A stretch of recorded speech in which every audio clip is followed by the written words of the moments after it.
The mission failure in Afghanistan is complete. After 20 years, the trillion-dollar experiment to establish Western democracy in a Muslim country known for throwing off colonial intruders has failed miserably, and the Taliban have reclaimed control. After spending billions of dollars training and arming 350,000 Afghani troops, the US was unable to establish an army and government capable of surviving our departure. And, like JFK's Bay of Pigs, the final US departure from Hamid Karzai International Airport could become a symbol of American failure. We aren't the only ones who have failed. Many of our most important allies had put a lot of money into it. The British are currently attempting to evacuate their citizens from Kabul under similar circumstances to ours. Armin Laschet, the leader of Chancellor Angela Merkel's party and perhaps Germany's next chancellor, considers the pullout the biggest fiasco that NATO has experienced since its establishment.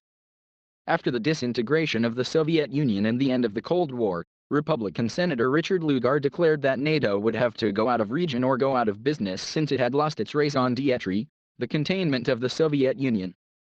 Cynics would argue that NATO did both in Afghanistan.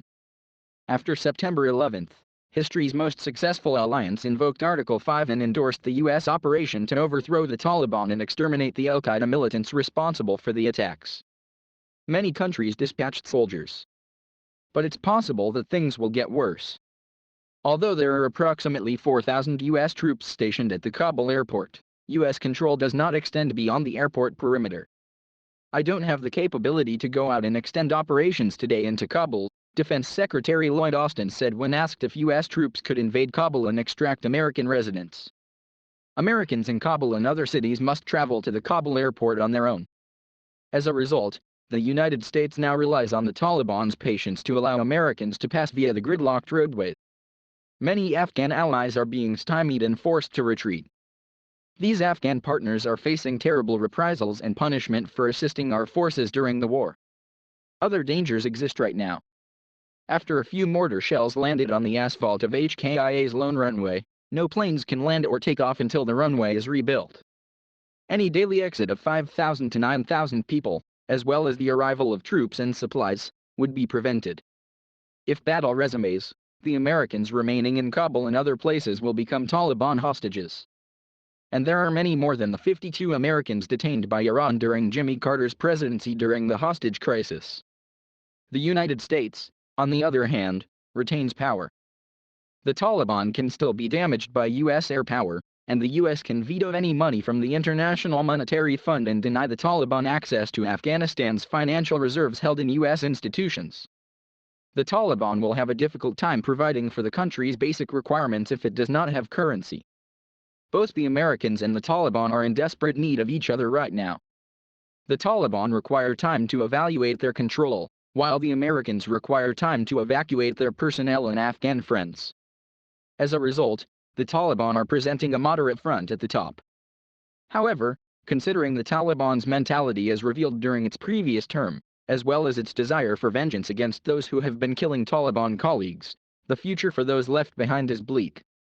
When Saigon fell in 1975, its armed forces were sent to detention camps for re-education.